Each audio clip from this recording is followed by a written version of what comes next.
तू भीतीत आहेस म्हणून अंधार तुला मोठा वाटतो.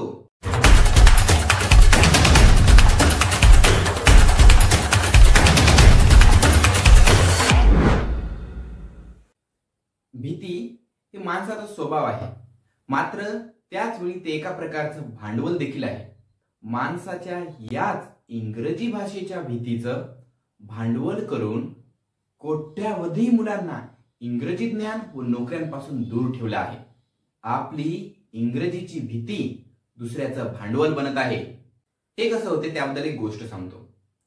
एक सुशिक्षित बेकार बीएड झालेला एक MA BEd झालेला एक मुलगा होता.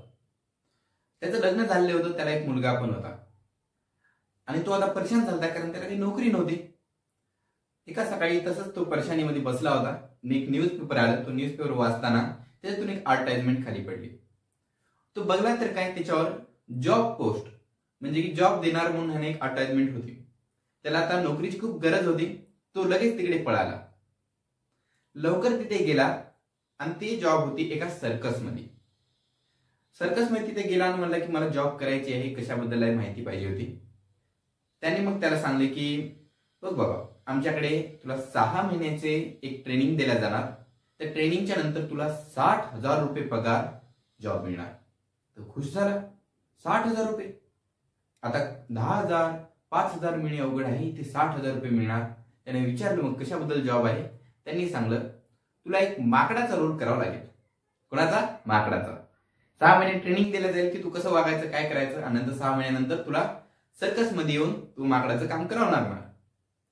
तसं म्हणल्यानंतर त्याने होकार दिला. त्याला जॉबची गरज होती. जिथे काही कागद होते त्याच्यावर सही केली आणि ट्रेनिंगला सुरू झाली. ट्रेनिंग मध्ये त्याला माकडाच्या कॉस्ट्यूम मध्ये कसं राहायचं, जास्त वेळ कसं राहायचं, ती गरमी सहन कशी करायची, त्यानंतर उड्या कशा मारायच्या, सर्व काही गोष्टी शिकवल्या. 6 महिन्यानंतर त्याचा आता पहिला शो होणार. त्याचा पहिला शो. तो आता खूप खुश. आता मी येणार, नोकरी आहे, मी आता या सगळ्या माणसांना, इतक्या हजारो माणसांसमोर कर्तव्य करून दाखवणार. गेला तो त्याच्या शोला. उड्या मारायला लागला मोठमोठ्या. आता माणूस म्हणजे इतकी हाईट असते ना, आणि इतका मोठा माकड म्हणला तर मी बघायला जाणार, मी पण जाणार. ते सगळी माणसं बघायला आले. सगळेजण टाळ्या वाजवले. अरे वा, इतका मोठा माकड, यांना कसं शिकवलं असेल याला. सगळेजण ह्याला खुश झाले आणि शो खूप चांगला. त्याने एक उडी मारली. दुसऱ्याला पकडायला जेव्हा राहायचं असते तेव्हा तो पकडू शकला नाही आणि त्याचा हात निसटला. तो सरळ पडला वाघाच्या पिंजऱ्यामध्ये. तो वाघाच्या पिंजऱ्यात पडला. तो परेशान झाला. आता सगळी माणसं आजूबाजूची म्हणायला लागली या माकडाला कोणी वाचू शकत नाही. वाघाच्या पिंजऱ्यात पडला ना, आणि कोणाला माहिती माकूड नाही माणूस आहे म्हणून, पण त्याला माहित आहे ना तू माणूस आहे. तो मोठमोठ्याने ओरडायला लागला, वाचवा वाचवा मला, मी माणूस आहे, माकड नाही, मला वाचवा म्हणून. हळूच ते वाघ आहे ना जवळ आलं. त्याच्या हळूच जवळ आलं आणि म्हणाल घाबरू नकोस, मी पण माणूसच आहे. काय म्हणाल? भिऊ नकोस, मी पण माणूसच आहे. म्हणून तुम्हाला जेव्हा बोलताना भीती वाटते, माणसांसमोर ज्यावेळी बोलताना तुम्हाला भीती वाटते, घाबरायचं नाही, भ्यायचं नाही, दुसरे पण माणसंच आहेत. तुम्हाला पण इंग्रजी बोलताना हीच भीती वाटते का? इंग्रजी बोलताना चुका करण्याची भीती, लोक काय म्हणतील याची भीती, योग्य शब्द न सापडणे याची भीती.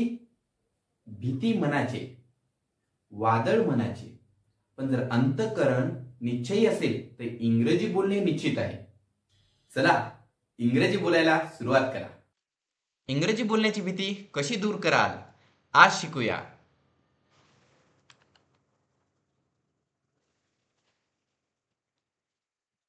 Hello everyone, I hope you are having a fantastic day. Myself Nyamurthy, I am director of Jisdas English Academy. If you are new here, don't forget to like, subscribe and share this video. Let's dive into today's lesson. तर बघा, आजचं जे वाक्य आहे त्याची जी रचना आहे, structure आहे, ते आहे subject plus should plus V1 plus object. तर सब्जेक्ट 10 सांगत असतो मी कधी. असे आता करा आणि माझ्यासोबत म्हणा I, you, he, she, it, we, they, boy, boys. 10 subject झाले. त्यानंतर मग या सब्जेक्टचा यूज करायचा आणि पुढे शुड प्ले लावायचं. शुड प्ले काय आहे बघा. या स्ट्रक्चरमध्ये आपण शुड यूज करणार आहात आणि एक वर्ब यूज करणार आहात, तो खेळणे, प्ले यूज करूया. मग पहिलं वाक्य बनणार subject I should play. I should play म्हणजे मी खेळायला पाहिजे. I should play. याच वाक्यामध्ये सब्जेक्ट चेंज करायचा. आयच्या ठिकाणी दुसरा सब्जेक्ट कोणता होता? यू. आयच्या ठिकाणी यू लिहा. You should play. मग नंतर you should play, he should play. या पद्धतीने सब्जेक्ट चेंज केले. मी तुमच्याकडून 10 सब्जेक्ट म्हणून घेतलं, तुम्ही 10 वाक्य बनवले. मग असेच तुम्हाला आता अर्थ बनवायचा आहे याचा. आय शुड प्ले म्हणजे मी खेळायला पाहिजे. यू म्हणजे तू. मग यू शुड प्ले तू खेळायला पाहिजे. यू म्हणजे तुम्ही. मग यू शुड प्ले तुम्ही खेळायला पाहिजे. ही शुड प्ले तो खेळायला पाहिजे. शी शुड प्ले ती खेळायला पाहिजे. या पद्धतीने हे वाक्य बनतात. ओके. मग असेच तुम्ही वाक्य बनवायचे. आता बघा, म्हणा माझ्यासोबत. आय शुड प्ले मी खेळायला पाहिजे. यू शुड प्ले तू खेळायला पाहिजे. यू शुड प्ले तुम्ही खेळायला पाहिजे. ही शुड प्ले तो खेळायला पाहिजे. शी शुड प्ले ती खेळायला पाहिजे. इट शुड प्ले ते खेळायला पाहिजे. वी शुड प्ले आम्ही खेळायला पाहिजे. दे शुड प्ले ते खेळायला पाहिजे. बॉय शुड प्ले मुलगा खेळायला पाहिजे. बॉय शुड प्ले मुले खेळायला पाहिजे. यानंतर मग आता तुम्हाला 10 वाक्य तर जमले. याच्यामध्ये एक छोटी अजून एक दुसरी स्टेप सांगतो, ज्याच्या मदतीने तुम्हाला फक्त 10च नाही तर अनेक वाक्य बनवता येतील, 100 वाक्य बनवता येतील. बघा, वाक्य आहे आय शुड प्ले. याच्यामध्ये प्ले हा वर्ब आहे. असेच तुम्हाला दुसरे वर्ब माहिती आहेत जे की इझी दररोज आपण यूज करत असता. जसे की बघा, एक एक्झाम्पल घेऊया. जम्प. जम्प म्हणजे उडी मारणे. मग आय शुड जम्प मी उडी मारायला पाहिजे. दुसरा वॉक म्हणजे चलणे. आय शुड वॉक मी चलायला पाहिजे. लगेच मग रन म्हणजे पळणे. आय शुड रन मी पळायला पाहिजे. आय शुड क्राय मी रडायला पाहिजे. आणि आय शुड स्टडी मी अभ्यास करायला पाहिजे. असे तुम्हाला माहित आहे तसे वर्ब यूज करा आणि अनेक वाक्य बनवा. आजपासून हिरो हिरोईन सारखं अर्ध इंग्रजी अर्ध मराठी बोलायला लागा. पिक्चर मध्ये, सिरियल मध्ये तुम्ही ऐकलंच असेल, घरी पण ऐकता. एक ग्लास पाणी. ग्लास इंग्रजी, पाणी मराठी. पार्कला जातो. पार्क इंग्रजी, जातो मराठी. या पद्धतीने तुम्हाला मी जे रचना शिकवलो, आय शुड प्ले, तुम्हाला म्हणायचं आहे मी रांगतो. ते रांगायला शब्द माहित नाही इंग्रजीतून, मग म्हणा आय शुड रांगतो. ठीक आहे. तुम्हाला ज्यावेळी तुम्ही तसे म्हणणार शब्द त्यावेळीच गरज होणार. गरज ही शोधाची जननी आहे. जर तुम्हाला गरजच पडणार नाही तर त्या शब्दांचा तुम्ही शोधात कधी जाणार. त्यासाठी एक गोष्ट सांगतो. एक साधू आणि शिष्य ते रस्त्याने जात होते चालत चालत. ते एका गावाहून दुसऱ्या गावी असं भटकत भटकत जात असतात. ठीक आहे, एकामेकाला भेटणार. तसंच ते एका दिवशी जात होते. आता संध्याकाळ झाली, रात्र होणार होती. रात्री जंगलामध्ये झोपणं बरोबर नसते. त्यांनी एका छोट्या गावापाशी गेले. तिथे एक झोपडी दिसली. त्या झोपडीपाशी गेले त्यांनी. तिथल्या माणसाला म्हणले की आम्ही असा प्रवास करत आहात, आम्हाला इथे राहता येईल का? त्या माणसाने म्हणले हो साधू, तुम्ही राहू शकाल, या. तसं म्हणल्यानंतर मग साधू आणि त्याचे शिष्य ते दोघं तिथे गेले. त्या माणसाने त्यांना खायला दिलं. त्या दोघांचे बोलणं सुरू झाले. साधूने विचारले त्यांना तुम्ही काय करता? त्या माणसाने मग सांगले की घरी एक म्हैस आहे तशी 300 एकर शेती, पण मी काही काम करत नाही कारण गरज पडत नाही. आता म्हैस आहे, ते म्हशीचं दूध सकाळी जाऊन विकतो, आरामाने समाधानाने राहता, तितकंच बरं आहे. साधूने विचार केला आणि म्हणलं ठीक आहे. दोघांनी जेवण केलं, झोपी गेले. सर्वजण झोपल्यानंतर मध्यरात्री साधू उठले, त्याच्या शिष्याकडे गेले आणि त्याला उठवले. उठ म्हणले. त्यानं उठला आणि म्हणला काय झालं साधू? चला ठीक आहे, मग गुरुनी म्हणलेलं आहे, शिष्य ऐकणारच. शिष्य उठला आणि दोघं निघले बाहेर. घराच्या बाहेर आल्यानंतर साधूने म्हणलं शिष्याला जा आणि ती म्हैस घेऊन ये.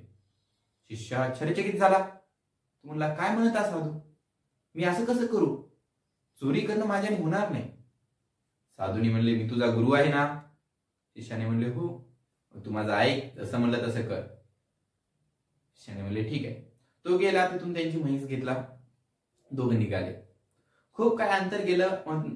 जे पण जंगल होतं त्याच्या मध्यभागी पोहोचल्यानंतर साधू म्हणले आता या म्हशीला सोडून टाक. शिष्य आश्चर्यचकित झाला पुन्हा.